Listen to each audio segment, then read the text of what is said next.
Start with question 1. So you're given a fraction and a bunch of factorials. So let me just write it out real quick.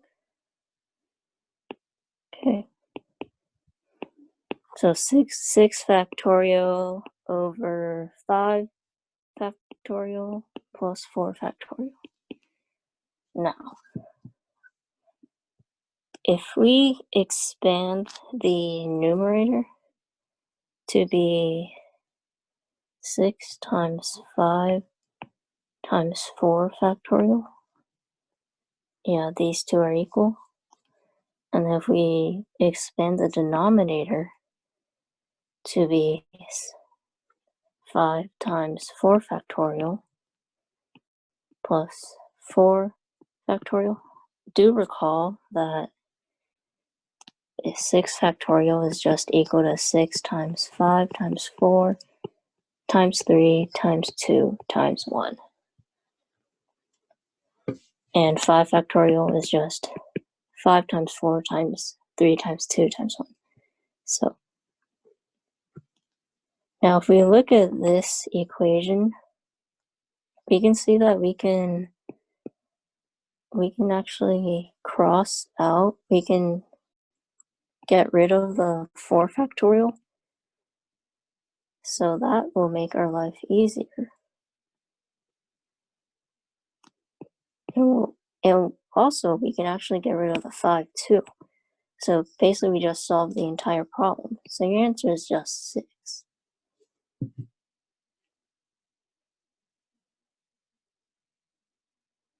If you have a question, send it in the chat.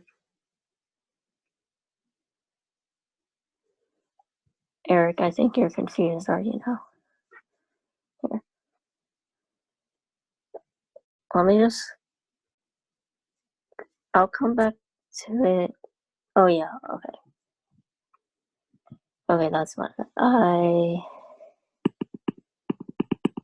forget everything I said. Yeah. I skipped a step. Oops. We'll rewrite the numerator, and then for the denominator, we'll just take out the 4 factorial, and we'll be left with 4 factorial times 5 plus 1. Now we can actually cross stuff out. So we can get rid of 4 factorial, and we can get rid of 6, and 5 plus 1 is 6. So then that will just leave us with 5. Yep. Moving on. So this question, you're given a pretty diagram, a pretty picture, and you want to find the area of the shaded region. Well, look at this. So first of all, this question's really not that hard. You just have to use your brain a bit. So this red thing that I just colored, that is the same as this red thing. They have the same area. And then this blue part, has the same area as this. And this green, oh, you can't see that. This yellow thing, this yellow shaded area, it has the same area as this white shaded area.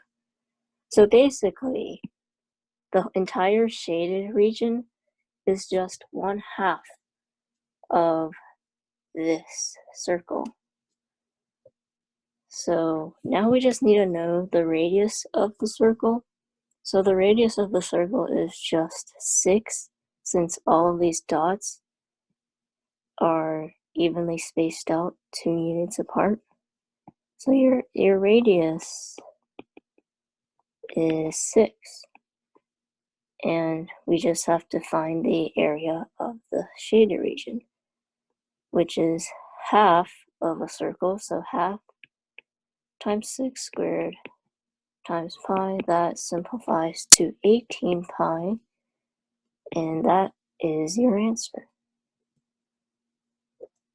Yes, Eric, you are correct. Question 3. So let's see. Let me just write. Actually, I will not write it out. We're gonna look at this side of the equation. So basically, everything in the parentheses, there's 6 of these 6 n's, okay? So we can simplify it to 6 times 6n. 6 to the power of n, actually. And using your exponent rules, you can find that this side will have to be equal to the exponent will have to be equal to 1 plus 1 plus n, which is just 2 plus n. So since both sides of this equation have the same base, which is 6, then that means the exponents, they have to be equal to each other. So that gives us 12 is equal to 2 plus n. And we can just solve for n, and we'll get 10. So that is your answer.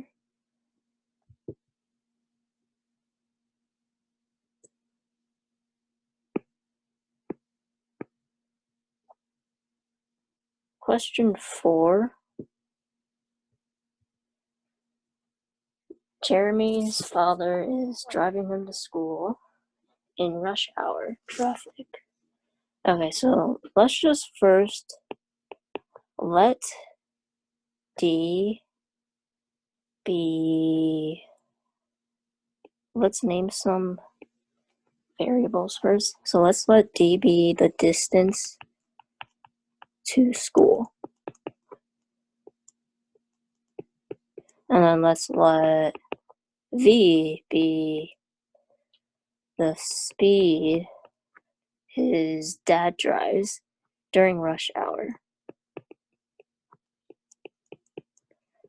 So do recall that distance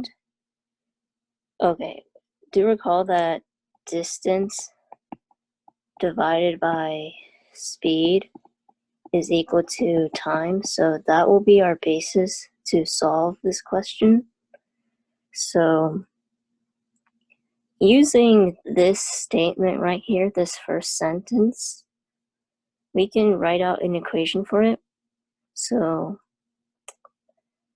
using this equation, we can write out D divided by V is equal to 20 minutes, or 1/3 of an hour. We're going to use hours because that's to make our life consistent. And then for the second statement, his father can drive him 18 miles per hour faster and blah, blah, blah. So we can also write out an equation for that. The distance will stay the same, so D is the same, but the speed will be different.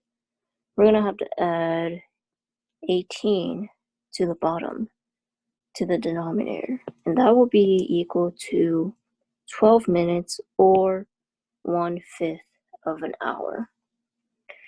Now, if we cross multiply both of these equations, we will find that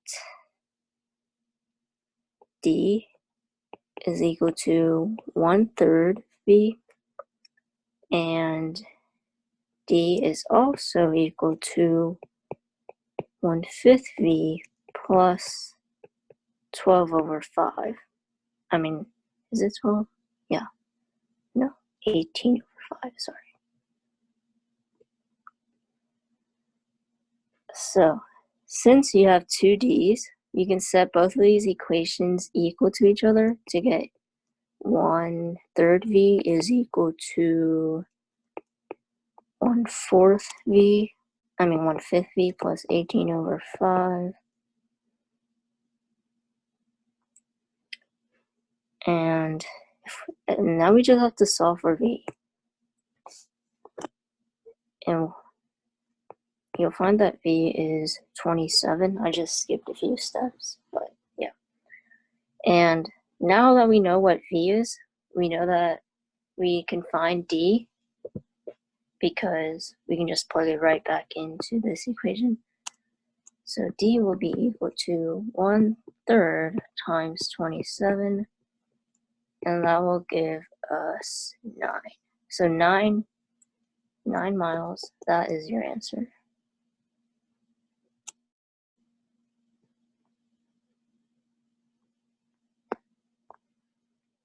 Okay, last question. So you have a track meet, and you have 216 sprinters. Each track has 6 lanes, so only 6 sprinters can compete at a time. So here's the thing. You can only have one winner, which means 215 people are eliminated. And in each race, 5 people are eliminated. So all you have to do to find how many total races there are, you divide the eliminated by the races, no, not by the races, by 5, since 5 per race are eliminated, and that will give you 43 races, and that's your answer.